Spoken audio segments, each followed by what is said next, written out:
आप जैसा मुतकब्बर आदमी हमने देखा ही नहीं है। तो सर्जिकल का काम करता है इधर ये पोल लैक के पास। आपको हथकड़ी लगा दी, पूरे शहर में भंड के रख दिया। तो एक इंक्वायरी आपकी पहले भी मलिक नदीम साहब के दौर में भी शुरू हुई थी, वो डॉक्टर अब्दुल सत्तार के साथ भी।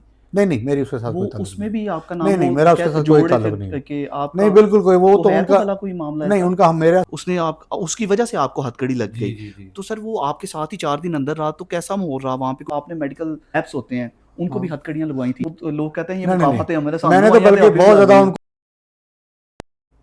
अस्सलाम वालेकुम जी, आप देख रहे हैं वॉइस ऑफ सियालकोट और मैं हूं नदीम गौरी। सियालकोट की इस वक्त की सबसे बड़ी इंक्वायरी जो हर किसी की मरकज़े निगाह बनी हुई है। बड़े बड़े लोगों को हथकड़ियों में एंटी करप्शन ने खड़ा किया हुआ था। सियालकोट के सिविल हॉस्पिटल में बहुत बड़ा करप्शन स्कैंडल सामने आया था कि लोग काम तो कर नहीं रहे लेकिन उनको लाखों रुपए तनख्वाहें उनके अकाउंट में ट्रांसफर हो रही हैं। ये किस तरह ट्रांसफर हो गई, कैसे लोगों को, फेक लोगों को अपॉइंट कर दिया गया, किसके हुक्म पर यह हुआ, किसने किया, कौन असल जिम्मेदार था, इसी पर बात करने के लिए हथकड़ियों में जो साबक एमएस सुहेल अंजम भट्ट, 2 बंदे और भी थे। इन हथकड़ियों में मौजूद जो सुहेल अंजम भट्ट थे वो इस वक्त हमारे साथ इसी जगह पर मौजूद हैं। अस्सलाम वालेकुम जी। जी, वालेकुम सलाम। एक स्टोरी सोशल मीडिया पर बहुत ज्यादा गर्दिश कर रही है कि आप सिविल हॉस्पिटल में एमएस थे, तो फेक डॉक्टरों को अपॉइंट किया गया, उनको लाखों रुपए तनख्वाहें उनके अकाउंट में ट्रांसफर की गई। तो सर ये क्या स्टार्ट मामला इस तरह हुआ? स्टार्ट होता है कि एक ग्रेड 18 के सीनियर रजिस्ट्रार एनेस्थीसिया की जो ऑर्डर्स हैं वो ऊपर, क्योंकि उसकी जो कॉम्पिटेंट अथॉरिटी है वो हमारे secretary health specialized health care education है, वहाँ से एक लेटर जो है ना वो उनका अपॉइंटमेंट का एड हॉक के ऊपर एक रिसीव होता है, और उसको मैं अपने मुतलका ब्रांच जो कि एचआर ब्रांच है और एस्टेब्लिशमेंट 1 ब्रांच है वहाँ पे इसको रेफ़र करता हूँ फॉर इसका मतलब इसकी सारी कॉम्पिटेंट फॉर्मेलिटी पूरी करने के लिए। लेकिन इसी दौरान मुझे ये पता चल जाता है कि इसके अंदर कुछ करप्शन हो रही है। उस करप्शन का ये वो कन्फर्म कैसे होती है कि वो जब पोर्टल से चेक किया जाता है तो वो ऑर्डर जाली निकलते हैं। ठीक है। लेकिन इसी दौरान के अंदर इसकी तनख्वाहें भी इशू हो चुकी थी 2 महीने की, वो कैसे और हुई? वो उन्होंने मिली-भगत करके, क्योंकि ये मुलाज़िम है पुराना, और उन्होंने कोई ना कोई मिली-भगत करके उन्होंने वहाँ से इसकी तनख्वाहें इशू करवा ली और वो ट्रांसफ़र भी हो तो गई। तनख्वाह तो आपके साइन के बगैर तो नहीं हो सकती ना? नहीं, मैंने किसी चीज़ पे साइन नहीं किया जी। हाँ जी, अच्छा, बिल्कुल। उन्होंने आपके फेक साइन भी जी, इन्होंने किए जी, हैं? वो सारा कुछ ही इन्होंने खुद ही किया, क्योंकि वो बहुत ज़्यादा जो है ना और इन्होंने आपका इसके अंदर कोई हाइब्रिड। लेना देना नहीं इस जी, मामले में? हमारा बिल्कुल मेरा कोई लेना-देना नहीं है, बिल्कुल इसका मेरा किस कोई। बंदे ने आपके जेली साइन भी कर लिए, सारा कुछ जेली बना भी ये दिया? सारा कुछ जो है ना, ये एस्टेब्लिशमेंट 1 का जो कंप्यूटर ऑपरेटर है शहबाज सोनी, ये इसने सारा किया। फेक एड्रेस भी इसने बनाए, सारी उसकी फाइलें भी उसने खुद बनाई, ही बना सारे ली? उसके डॉक्यूमेंट्स उसने सारे खुद बनाए, और उसकी पे भी मिली-भगत करके वो शहबाज सोनी। और जब ये मुझे इसका पता लगा, मैंने इसको फ़ौरन इसकी एक इंक्वायरी लगाई। इंक्वायरी में इसने ये कन्फेस किया है कि ये सारा किया कराया मेरा है और इसमें किसी का कोई आप और कह रहे हैं कि कसूर नहीं आपकी है। इंक्वायरी में ये इसने कन्फेस किया था, लेकिन एंटी करप्शन ने जब इसको उठाया, इसकी इंक्वायरी की गई, तो उसने आपका नाम फिर क्यों ले लिया?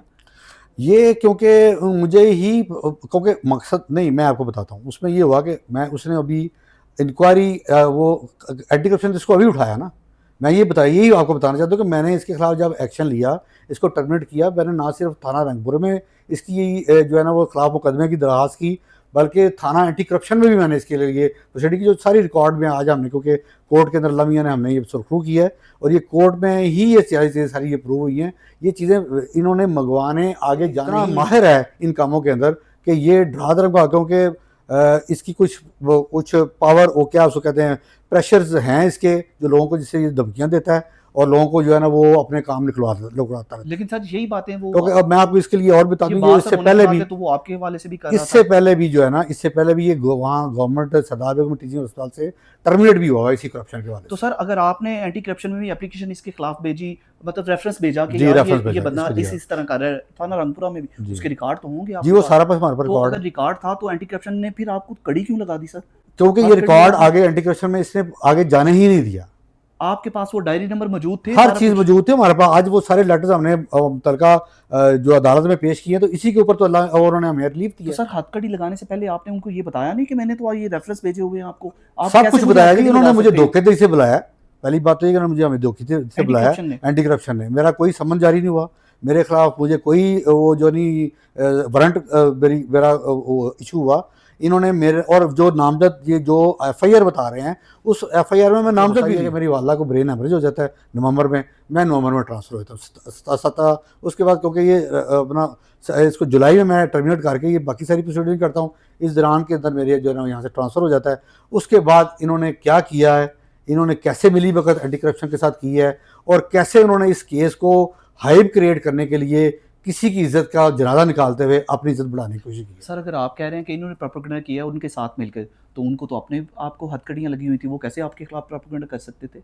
नहीं सर, ये पुरानी बात कि है किसी ना। और ने आप अब किसी और इसके के बारे में खिलाफ कह रही है। एफआईआर जो है ना 1 साल से हुई है, जिसमें ये नामजद है। इसकी एक इंक्वायरी जो साबका जो हमारे सीईओ थे मलिक नदीम साहब, जी, जी। उन्होंने करके इसको कसूरवार करके इसके खिलाफ एंटी करप्शन से खिलाफ एफआईआर भी इसकी हुई है, जिसमें ये नामजद है दोनों बंदे। तो ये इसी एफआईआर में अभी गिरफ्तार हुआ है? ये उसको गिरफ्तार किया ही नहीं गया, ये फ्री रेस्ट बेल पे रहा है और अपनी सारी मिली भगत करता रहा है और उनके साथ ये भी। नई एफआईआर में दोबारा गिरफ्तार हुआ है? ये अब ये वही एफआईआर, ये नवंबर 25 सर 3 बंदे थे, एक शहबाज सोनी था, एक आपको हथकड़ी लगाई थी और एक डॉक्टर अब्दुल फतेह, वो जो जिन्होंने उनका क्या किरदार है इसमें? उनका किरदार ये उन्होंने कहा जी कि उन्होंने जो है वो उसके जो होता है ना मेडिकल सर्टिफिकेट, फर्स्ट एंट्री के ऊपर जो है जब सर्विस सर्टिफिकेट एंट्री होती है तो उसका एक फर्स्ट एंट्री मेडिकल सर्टिफिकेट होता है कंप्लीट चेकअप, तो उसके ऊपर उन्होंने के वो कहते सर हैं इन्होंने साइन किया हुआ है। ये जो जिस बंदे को अडॉक बेस पे इन्होंने अपॉइंट किया और जिसको तनख्वाह जाती रही, तनख्वाह जी। कितनी जाती रही थी? तनख्वाह तकरीबन जो है ना वो कोई 2 से 2.5 लाख, मुझे एग्जैक्ट अमाउंट नहीं है याद, ये तकरीबन 6 लाख और 58,000 कुछ रुपए बनते हैं 2 2 महीने के। हाँ, जो कि बाकायदा रिकॉर्ड में मौजूद था। ये रिकॉर्ड उधर एंटी करप्शन में मौजूद है, ये रिकॉर्ड एंटी करप्शन में मौजूद है कि इसकी ट्रांसैक्शन उसके अकाउंट में हुई जो जिसने जली डॉक्टर भर्ती करवाया था, और वो उसके अकाउंट से शहबाज सोनी के अकाउंट उसी डेट में पे। उतने ही पैसे उसी ट्रांसफर डेट होते पे। रहे। तो सर ये बंदा कौन था, डॉक्टर ही था? नहीं, ये डॉक्टर नहीं था, ये कोई कारोबारी आदमी है, कोई सर्जिकल का काम करता है इधर ये पोल लैक के पास। तो सर इस पे भी कोई ये allegation इसका लगा, इसको उठाया गया या इसको हाँ जी, ये गिरफ्तार भी किया गया? गिरफ्तार हमारे साथ इकट्ठा ही हुआ था। ठीक है, तो हाँ। इसने अपना कोई बयान आपके साथ रिकॉर्ड करवाया कि इसने वो इसका कहता भी है जिसने कसूर है? मुझे ये मांगा था कि जी मेरे उसकी बैंक की अकाउंट जो लिमिट है वो इतनी नहीं है, मेरे कुछ सरकारी पैसे आने हैं सरकार से, वो तो मुझे ट्रांसफर कर दिया गया। उसके लिए उन्होंने एक स्टाम्प पेपर भी उसने आज दिखाया था कल मैं थाना एंटी करप्शन में, वो जो अपना शबीर दानिश नामी बंदा है कि जी ये मेरे साथ स्टाम्प पेपर हुआ है, इसके साथ मेरा तय हुआ था कि जनाब ये जो है ना आप मेरे अकाउंट में डाला करेंगे और मैं आपके अकाउंट में डाल सर ये तो हम पंजाबी हैं ना, तो आप भी पंजाबी हैं, तो हाँ। ये इसमें पंजाबी की वो मिसाल याद आ गई मुझे जी। कि वो कहते ने ना सर कि रोटी ਨੂੰ चोची कहते हो तुसी। जी तो सर ये तो बातें सुनाने वाली हैं जी। ते वो कांच बुरकियां पान जी वाली। और तो मजे ये और मेरे ख्याल अब जरा आपको जो कि मजीद उसने ऐसे प्रोसीडिंग किया, उसने किया, ये तो सारी मेरे लेकिन अरेस्ट के पैसे भी बाद ले लिए, सारा कुछ कर हाँ। लिया, उसके बाद ट्रांसफर भी कर लिए, पता नहीं कितना हिस्सा था, अब वो लोग उसी का नाम लगा रहे हैं। हाँ, तो ये अब ये तो देखिए जी अब क्योंकि उनका आज भी रिमांड हुआ है, अभी उनको उन्होंने मतलब उस पर नहीं किया। तो आपको सर बेल पे रहा किया नहीं गया? सर, मेरी अल्हम्दुलिल्लाह पहली विदाउट ट्रायल मेरी जो है ना बरियत हो गई है, क्योंकि उसके अंदर मेरे खिलाफ कोई चीज़ ही नहीं थी मेरे डॉक्टर अब्दुल फतेह के खिलाफ। अच्छा, दोनों को रिलीज कर दोनों दिया को गया? रिलीज कर दिया, मतलब डिस्चार्ज कर दिया गया? डिस्चार्ज कर दिया इसको हमेशा के लिए हमारे लिए ये ख़त्म हो गया केस हमारे लिए अल्हम्दुलिल्लाह अल्लाह के करम से। और अल्लाह मियाँ ने बहुत ज़्यादा सुरखुल की सर है। आप कितनी देर रहे हैं सिविल हॉस्पिटल में? मैं यहाँ जी तकरीबन समझ लें पौने 2 साल। पौने 2 साल हाँ, माशाल्लाह से। हाँ जी। तो सोशल मीडिया पे ये भी पढ़ी हम्म, करप्शन के अलावा हम्म, कि आप जैसा मुतकब्बर आदमी हमने देखा ही नहीं है, ये बहुत से मुतबर लोगों ने भी लगाई हुई थी। ये क्या वजह है सर? और आपको लगता नहीं ये मुकाफात अमल है? एक दफ़ा आपने मेडिकल जो रैप्स होते हैं उनको भी हाँ। हथकड़ियाँ लगवाई थी, नहीं नहीं मैं उस गिरफ्तार करवाया वक्त था। नहीं, मैं बिल्कुल उस वक्त ये इल्ज़ाम ट्रांसफर भी हो लगाया चुका। जाता है। नहीं नहीं नहीं, मैं उस वक्त एमएस नहीं था, मैं उस वक्त ट्रांसफर हो चुका था यहाँ से।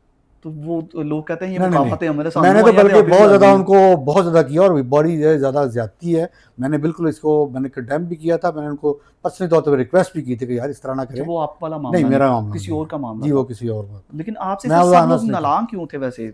सर उसमें यह है कि मेरा एक मतलब कुछ डॉक्टर्स भी थे वो वाईडीए के, जिनकी आपने वो एक्सटेंशन नीति दी उनको, बड़े मोतबर डॉक्टर थे।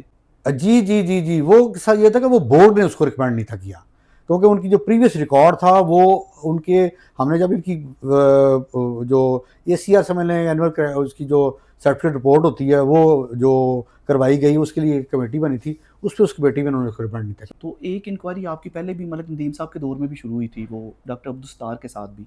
नहीं नहीं मेरी उसके साथ वो कोई ताल्लुक उसमें नहीं। भी आपका नाम नहीं नहीं वो मेरा उसके कैसे साथ कोई जोड़े ताल्लुक थे नहीं है। कि आपका नहीं बिल्कुल कोई वो तो है उनका भला कोई मामला नहीं ऐसा? उनका मेरे साथ कोई ताल्लुक नहीं था, उनका इंडिविजुअली उन्होंने वो किया हुआ था ट्राई। जब वो वो थे प्रिंसिपल थे, प्रिंसिपल हाँ थे जी वाइस प्रिंसिपल थे ख्वाजा सफदर मेडिकल कॉलेज जी, के, ऐसे ही तो ऐसे ही। तब उनको एसीयू का या पता नहीं वो करोड़ों रुपए के गप्पलों का नहीं वो हमारा उसके साथ वो कॉलेज का ही मामला था, वो कॉलेज वाली अच्छा, उसको उसमें डील था। आपका हमारा कोई हॉस्पिटल का ताल्लुक कोई नहीं मसला होता। नहीं नहीं, बिल्कुल मामला कोई नहीं था। मामला नहीं था। ठीक है, तो सर हाँ। अभी आप क्या इनके खिलाफ, मतलब आपको एक मोतबर आदमी है आप, आपको हथकड़ी लगा दी, पूरे शहर में भंड के रख दिया, तो क्या आप भी कोई लीगल एक्शन लेंगे इनके रिक्वेस्ट खिलाफ? करूँगा, मेरे काउंसल बैठे हैं, जी, जी। हमाद मीर साहब, ये आपको जो है ना थोड़ा-सा इस बारे में ट्रायल के बारे में ठीक थोड़ा है, बताएँ। तो ये एक इंक्वायरी होल्ड करते हैं।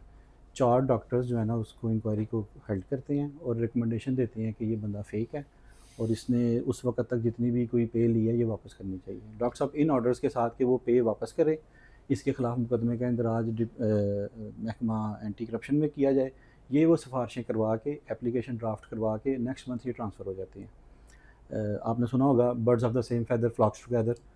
तो ये जो फेक डॉक्टर है ये और जो इस्टेब्लिशमेंट का जो क्लर्क जिसकी डॉक्टर साहब ने बात की है, ये दोनों आपस में मिले 4 दिन हम तकरीबन लॉकअप में रहे हैं, इकट्ठे ही रहे सर हैं। आप इनके साथ ही रहे जी, हैं? जी, मुझे इन्होंने इनके साथ ही रखा। तो सर अंदर क्या कोई गपशप लगती रही है, इनके साथ नहीं, कोई बात होती रही नहीं, है? बात तो सारी चलती रहती, लेकिन मतलब ये है कि लेकिन ये आपस के अंदर ज़्यादा बातें लोगों के साथ, वो जो होता है ना अपनी वो शेखी बिगाड़ना कि मैं बड़ा इतना अमीर आदमी हूँ, शबीर खासकर, और ये इसके साथ हाँ में हाँ मिला रहा था कि हाँ वाक़ई हमारी जो दुकानें हैं, वो इसको बड़ा भाई अभी भी कहता है, और लग यही रहा है, लग रही है यकीनन इनकी दोनों की भी वो जो कहता है जी मैंने कुछ नहीं लिया, मैंने कुछ नहीं लिया, कल वो कह रहा था उसके अंदर, लेकिन डेफ़िनेटली ये दोनों आपस में अभी तक जल्ला अगर आपकी नाम के ऊपर कोई बंदा आपका फेक काउंट कर दे, तो वो उसको तो बंदे को दिल ही नहीं करता कि उसके साथ बंदा बात करे।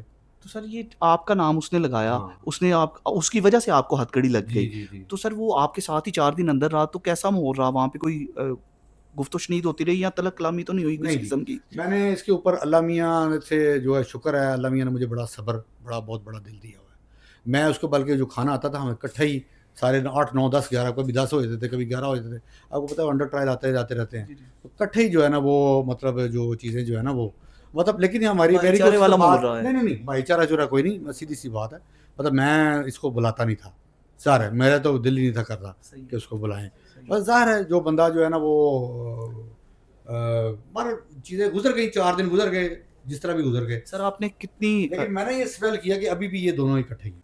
कि डॉक्टर साहब ने जितनी भी कोई कार्रवाई की, जितनी भी मिनट्स ऑफ मीटिंग उनके रिकॉर्ड थे या जो भी कोई रिकमेंडेशन थी, वो सारी रिकॉर्ड का हिस्सा थी। ठीक है। ठीक है। डॉक्टर साहब की रिकमेंडेशन पे मुकदमा दर्ज ना हुआ और या जब ये ट्रांसफ़र हो गए उसके 1.5 माह के बाद एक सिविल सोसाइटी के मेंबर ने ये मुकदमा दर्ज करवाया एंटी करप्शन में। उस मुकदमे में ना तो डॉक्टर साहब नॉमिनेट थे और ना ही मुद्दई की किसी सप्लीमेंट्री स्टेटमेंट में डॉक्टर साहब नॉमिनेट थे। ये जब मुलज़म सोनी गिरफ़्तार हुआ है ना, उसने अपनी जो दरियाफ़्त में डॉक्टर साहब का नाम लिया है, उसके तहत इन्होंने डॉक्टर साहब को गिरफ़्तार कर लिया। जब डॉक्टर साहब को गिरफ़्तार किया, मैं और मेरे एसोसिएट शहबाज साहब हमने मुतलका पुलिस से रब्ता किया और उन्हें ये सारी कहानी नरेट की कि डॉक्टर साहब तो ऑलरेडी जो है वो उसके खिलाफ प्रोसीडिंग इनिशिएट्स करने की कार्रवाई रिकमेंड कर चुके हैं। तो जिस पर हमने जो रिकॉर्ड था अटेस्टेड कॉपीज़ थी, जो डॉक्टर साहब ने जितनी प्रोसीडिंग्स की हुई थी वो हमने ड्यूरिंग इन्वेस्टिगेशन पेश की और उनको पुलिस ने अपनी मिसल का हिस्सा बनाया। वही रिकॉर्ड जब मजिस्ट्रेट साहिबा के सामने पेश हुआ तो उन्होंने फिर इस बात को एंडोर्स किया कि ये तो मुद्दई हैं ऑलरेडी से और इनके ट्रांसफ़र होने के बाद अगर प्रोसीडिंग इनिशिएट नहीं हुई तो इनका क्या कसूर है, ये तो मुलज़म नहीं है, ये तो बल्कि मुद्दइयों में है।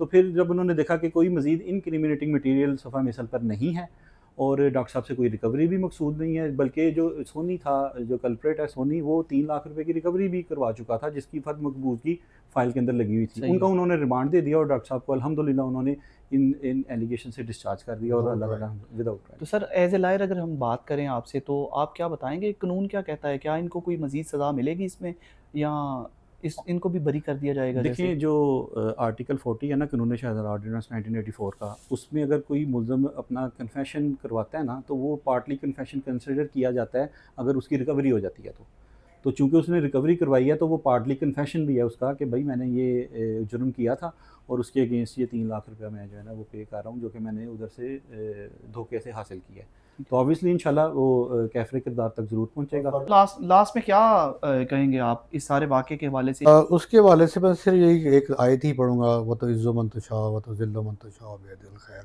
इन्नका अला कुल्लि शैइन क़दीर। बिहाइंड द सीन क्या स्टोरी चल रही थी? क्यों कड़ियाँ लगाई गईं? क्यों इनको सारे सोशल मीडिया पे तशहीर की गई इस मामले की?